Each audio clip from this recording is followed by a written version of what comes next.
मेरी बहन रीचा 3 साल की थी जब माँ अस्पताल में नौकरी कर रही थी। तब छोटी की देखभाल मुझको ही करनी पड़ती थी। इन दिनों मैं काफ़ी चिड़चिड़ी और गंदे व्यवहार की हो गई थी। यह गर्मियों के दिन थे। एक दिन माँ ड्यूटी पर थी। छोटी के रोने पर मैं उसे चुप कराने के खातिर बाहर ले आई। उन दिनों हम अस्पताल में क्वार्टर में रहते थे। काफ़ी देर तक छोटी को लिए लान में मैं बैठी रही। तभी उधर से एक वार्ड बॉय का गुजर हुआ। हमें पहचानता था। पूछा, यहाँ क्यों बैठी हो? छोटी बीमार है और माँ ने उसको बच्चे के वार्ड में दाखिल कराया है। मैंने उसे बताया कि माँ की ड्यूटी बच्चे वार्ड में लगी थी। वह 2-3 बार आकर हमें देख जाती थी। वह वार्ड बॉय का नाम मनीष था। कुछ दिनों पहले यह अस्पताल में वार्ड बॉय के पद पर भर्ती हुआ था। माँ उसको थोड़ा बहुत ही जानती थी। मनीष ने अपनी ड्यूटी डॉक्टरों से कह सुनकर बच्चों के वार्ड में लगवा ली और मेरी बहन का देखभाल बहुत अच्छे से करने लगा। भी माँ उसे अच्छा लड़का जानने लगी, मगर मैं समझ गई कि उसने अपनी ड्यूटी मेरी खातिर वार्ड में लगवाई है। एक दिन माँ ने उसको घर बुलाया। उसने बड़ी खुशी महसूस की। उस दिन उसने खाना भी हमारे साथ खाया। फिर तो उसका आना जाना हमारे घर रोज का काम बन गया। मनीष में एक खूबी थी, वो झूठ को भी सच की तरह बोलता था और बहुत नरमी से बात करता था।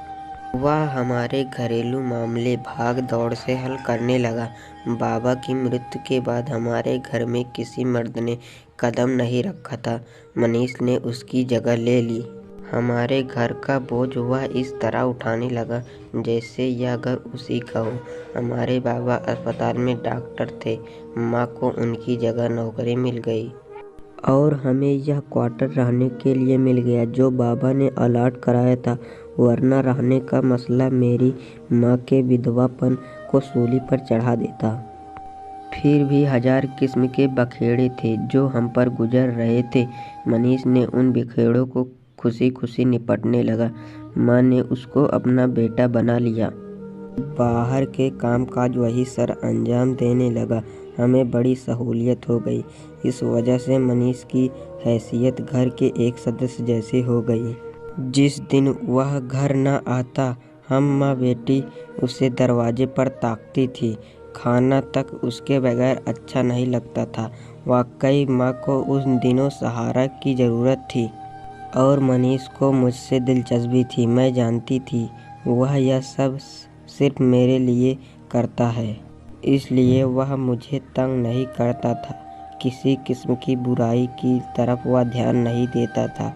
मौका मिल जाता तो हम बातें कर लेते। प्यार के जज्बात को तो हमने अपने अपने दिलों में इस तरह छिपा लिया था जैसे सीप में मोती। नौबत यहाँ तक आ पहुँची कि माँ ने उससे कुछ ऐसी उम्मीदें बांध ली जो एक जवान बेटी की माँ किसी शरीफ और कमाऊ लड़के से बांध लेती है। उसके घर वाले कैसे होंगे, बस इस नुक्ते पर बात की हुई थी। जब भी माँ कहती, बेटा मनीष मुझे अपने घर वालों से मिलवाओ, वह टाल मटोल से काम लेता। माँ से यूं ही बहाने कहता कि वह उसके कोई मजबूरी जानकर चुप हो जाए। मेरा हाल दूसरा था। मैं किसी और बात के बारे में सोचना नहीं चाहती थी। बस आँख बंद करके चुपचाप इस आग में कूद जाना चाहती थी कि जिसको आतिकी इश्क कहते हैं। मुझे मनीष के सिवा कुछ नहीं चाहिए था। उसके अलावा मुझे कुछ नज़र नहीं आ रहा था। दिन रात उसी के ख्यालों में खोई जाने वाले कल के बारे में ख्वाब बुनती थी। लगता था वह भी मेरे अलावा किसी और के बारे में नहीं सोचता। उन दिनों वह अपनी सारी तनख्वाह लगाकर माँ के हाथ पर रख देता था और कहता था, आंटी जी मेरा तो कोई संभालने वाला नहीं है, आप ही यह तनख्वाह संभालिए। कल कलांक मुझे अपना घर भी तो बसाना है, तब यह रुपया काम आएगा। जब कभी उसको मौका मिलता वह किचन में आ जाता और कहता, लंबी लड़की सुन, तेरे बगैर जिंदगी गुजारने का ख्याल बड़ा तकलीफ देह है। तुम मुझे बहुत अच्छी लगती हो। कब मुझसे शादी करोगी? कब तुम मेरा घर बसाओगी? यह सुनकर मैं शर्मा जाती, चेहरा सुर्ख हो जाता। मैं कभी तो यह चाहती थी कि उसके साथ घर बसाऊं। तब मैं कहती, माँ से कहो, उन्हीं से पूछो ना, मुझे क्या पता। माँ के हुक्म का तो गुलाम था वो हर वक्त इंतजार में रहता कि कब वह कोई काम बताए और यह दौड़ा जाए। इतना आज्ञाकारी दामाद पाकर तो माँ हर गम भूल सकती थी। मैं जो 16 वर्ष की थी और उसको 16 पड़ोसियों जैसी लगती थी। मनीष से रिश्ता तय होने के बाद बिल्कुल हल्की फुल्की और बेवजन लगने लगी।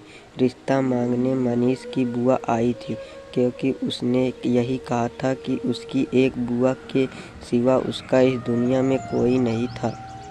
अक्टूबर में शादी थी और यह सितंबर की बात है कि मौसी गरिमा माँ के पास किसी काम से आई। यह औरत आज से 8 वर्ष पहले मेरी नानी की पड़ोस में रहती थी।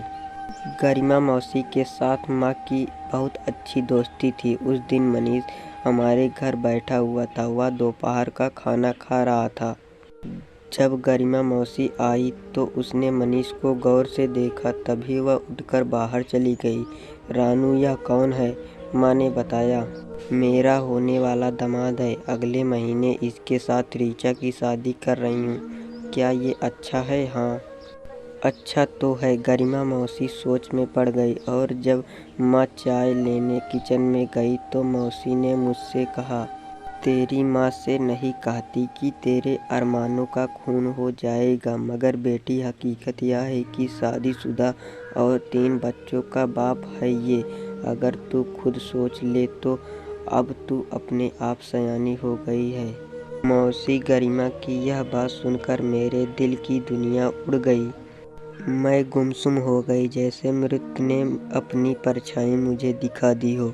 मुझ पर बिजली तो नहीं गिरी, मगर मैं इस खबर से सर से पांव तक जलकर राख हो गई। 2 दिन तक यह दुख मेरा कलेजा खाता रहा और मैं इस बात का किसी से जिक्र न कर सकी। तीसरे दिन मैं बीमार हो गई और माँ ने मुझे अस्पताल में दाखिल करा दिया। शाम को एक नर्स ने मुझसे पूछा, क्या तेरी माँ तेरी शादी मनीष से करा रही है? क्या उसको खबर है कि मनीष ने पहले भी एक शादी अपने मर्जी से की हुई है और यह उसकी मोहब्बत की शादी थी। लड़की की मंगनी कहीं और हो चुकी थी, इसलिए यह लड़की अपने घर वालों को छोड़कर मनीष के पास आ गई थी। फिर दोनों ने कहीं जाकर शादी कर ली। खानदान भर में उन पर बड़ी थू-थू हुई थी, पर अब तो उनके 3 बच्चे भी हैं। उनकी पत्नी के घर वाले तो आज भी उन दोनों को नहीं मिलते। उसके इस राज से मैं और भी हैरान हुई।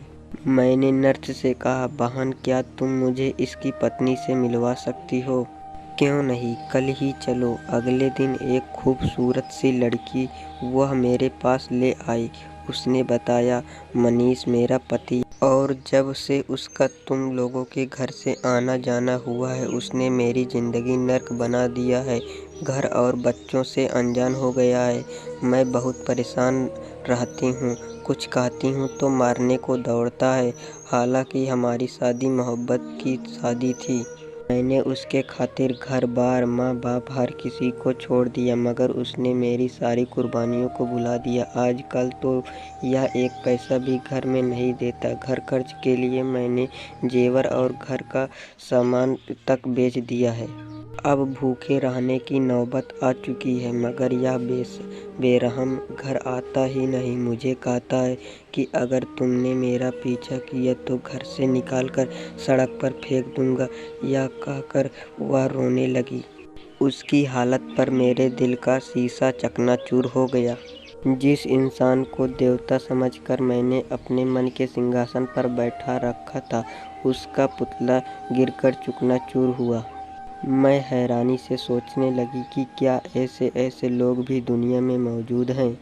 ऐसे लोग मोहब्बत और एतबार के काबिल कैसे हो सकते हैं? मैं किस हैवान के साथ अपना घर आबाद करने चली थी, जिसको अपनी पहले से मौजूद बच्चों और पत्नी की परवाह तक नहीं, जो उन बेगुनाहों को धोखा देकर छोड़ चुका हो। कल किसी और के खातिर मुझे भी धोखा देगा।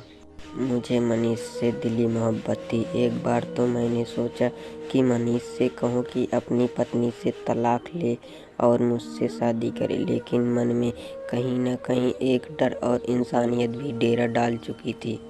फिर मैंने सोचा कि मेरी ज़िंदगी में तो बहुत से नौजवान आ जाएंगे, लेकिन इस औरत का क्या होगा।